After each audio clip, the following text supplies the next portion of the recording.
Hey everyone, Julian here, and today I'm going to be doing something a bit different. I'm going to be making ambient music using only sounds from FORTNITE. So, I've seen a few other videos in this style, people making beats using just FORTNITE sounds, all that kind of stuff, but I've never seen anybody trying to make ambient music, so I thought I would give it a shot. So, I have a bunch of FORTNITE sounds here.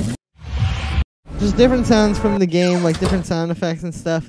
And I'm going to be processing some of these into some interesting sounds. So the first thing I'm going to do is I'm going to find some kind of like background noise sample, like similar to how you would put like vinyl crackle or cassette noise in the background of your tracks. That sounds pretty solid. This is going to just be like that, just like a little bit of background noise to give it some texture and kind of a different feel. So I'm going to take like maybe this part. Perfect. Now I'm going to consolidate that, and we're going to make a new track. We're going to put the granulator, the Max for Live granulator on it. If you don't know what granulator is, it's a very popular Max for Live device. It's like a granular synth, so we can play this sample back, but we can kind of get some more randomness out of it, and it won't be just like playing the sample and looping it over and over, which can get kind of boring, and it won't sound as human, but this will give it like that real kind of human feel.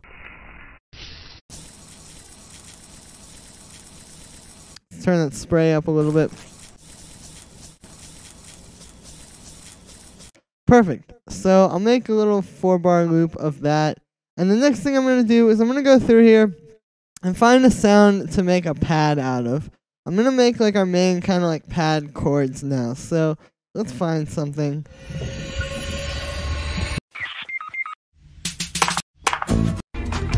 I think if I take this sound, those little beeps, I can turn that into a pad. So let's move this marker back. I'm going to move this one.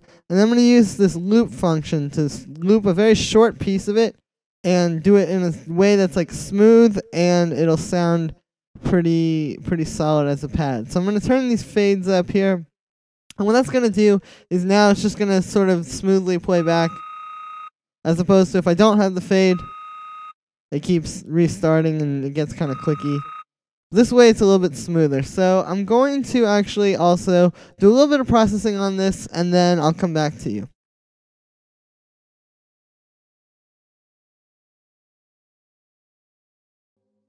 Okay, so I've done a little bit of stuff to it. I basically took this pad, I wrote in some chords here. This is what it sounds like.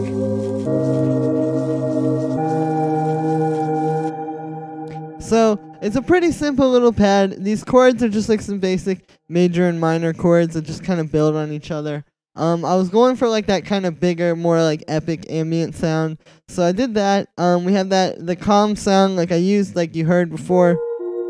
And basically what I did with this was I did a little bit of stuff to it to kind of like give it some more texture and just a little bit of a different feel and kind of fit the ambient vibe a little bit more. So the first thing I did was I went in here and I turned on this pitch envelope. And as you can see, I only have it on, or this pitch LFO, excuse me. As you can see, I only have it on a little tiny bit. It's on 1.98%. And it's going pretty fast. But basically what this does is it just gives it a little bit of like a pitch warble.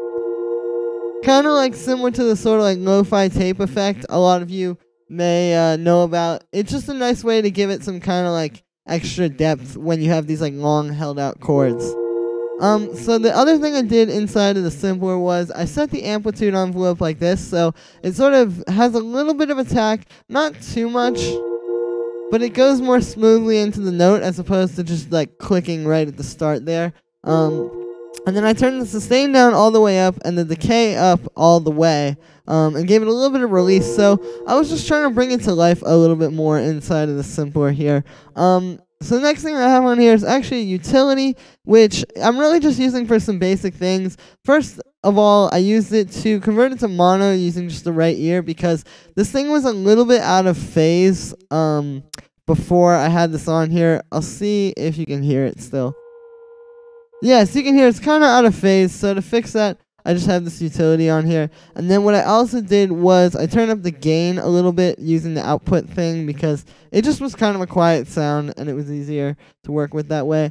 So the next thing I did was I put on this grain delay, and the grain delay is pretty subtle. It's only on 10%, but what it's doing I think is adding a lot. what I have here is the frequency is very low, and then I have the 12, a whole octave up on the pitch. And what this causes is this like really slow background noise of that like pitched up kind of like grain delay sound. I also have the spray up a bit, so you're just getting like these little grains off in the background. I'll see if I turn the dry wet up, you'll hear it more. So it's just kind of like doing that in the background, giving it just a nice extra little element of sound design there. And then after that, I have this reverb, which you would probably imagine I was going to use, being as this is ambient music. And all I did on the reverb, actually, is just the stock setting, but I changed the quality to high, I turned the decay time up, and then I turned the dry wet up a little bit, I believe. I don't like to turn it up too much because it can get kind of quiet, but about there is pretty solid. I also did a little bit of processing on the background noise. I just put on this EQ8, so it's just kind of got like this very open bandpass filter. Because there was a little bit of low end going on there. You can kind of see it on here. I just want to clean that up. So the next thing I'm searching for here is I'm going to make a sound that can be kind of like just one note, like basically another pad, but it's going to just hold out one note throughout this chord progression and just give it a little bit of an extra kind of thing over top of there. So we are in F major. And so I'm going to put something, in F major. Let's go through the sounds here and I'll see if I can find something. So I'm looking for something kind of tonal that I can just loop really quickly the way I did with this calm sound.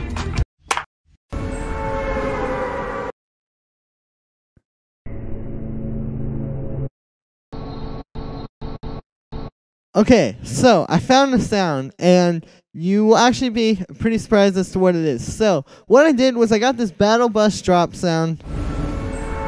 The sound you hear when you fall out of the, when you drop from the battle bus. And if you hear at the very beginning there, that note that goes, at the beginning, it's just one note. It doesn't have the pitch drop yet. So I took just that part, and I did the same thing I did with the pad, where I did like the looping with a sampler. And you can hear we get that one pitch there. So I'm going to do a little bit of stuff to it to kind of like bring this out more. I'm going to EQ out all that low end because there's a lot going on down there. And what we need to do here is find like where the actual tones are that we're trying to sort of isolate here. So I'll cut out like that. And okay, that's pretty solid. You know, this kind of stuff, it doesn't matter too much because all of it's really adding texture to like the overall thing. So if there is a little bit of that in the background, it's all good. So I'm going to do some more to this and sort of get it working with this thing, and then I'll show you what I did. Okay, so I'm back. We did it. I made a nice little kind of like pad that just sort of hangs over this using the battle bus sound. So what we have here is the same sound you heard before, and I'll show you basically what I did here. So this is what it sounds like.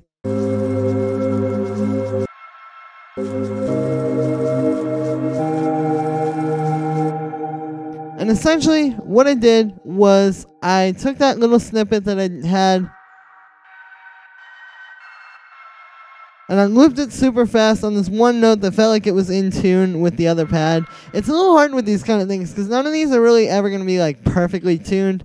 But, you know, you can get it kind of close and you can make it work ultimately. So what I did was I had this EQ8, which is doing like this really, really sharp EQ to really just kind of isolate that one frequency and maybe have like a little bit of the background noise, but not too much. So this is without the EQ8. You can hear there's a lot of background stuff that's just kind of stuff you wouldn't want to have in this kind of sound. So I have this bandpass thing that I made with the EQ8 to get rid of that. Next thing I have is this really slow auto pan, which isn't up that much. It's only up 50%. But I just wanted to give it a little bit of movement and just sort of help to distinguish it from the other elements and from the other pads, since they're kind of close, or at least somewhat similar, you know, in the way they sound. I wanted to give it a little bit of a different vibe. So I have that. And then the last thing I have here is just this reverb. Pretty simple, obviously, just to give it more of an ambient kind of sound. So already, this is sounding pretty solid. I'm actually quite surprised with where we've gotten with this.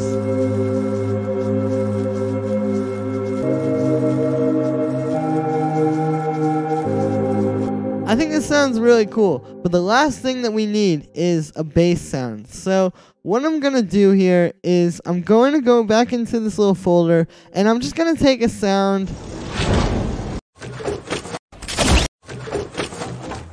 Let's take this one, the wood building sound. And what I'm going to do is I'm going to make a loop. I'm going to loop it here, and I'm going to make the start time go up a bit. Let's put it to like there, and then I'll bring the length down a bunch. And now what we'll have is something like this.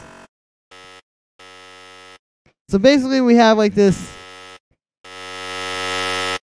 just very fast, sort of buzzy kind of sound. And what I'm going to do is I'm going to tune this, and I'm going to turn this into a bass. So I'm going to do that, and then I'm going to come back and show you how I did it and give you the whole rundown. So be right back. Okay, guys, so I did it. I got a bass sound. This is what it sounds like.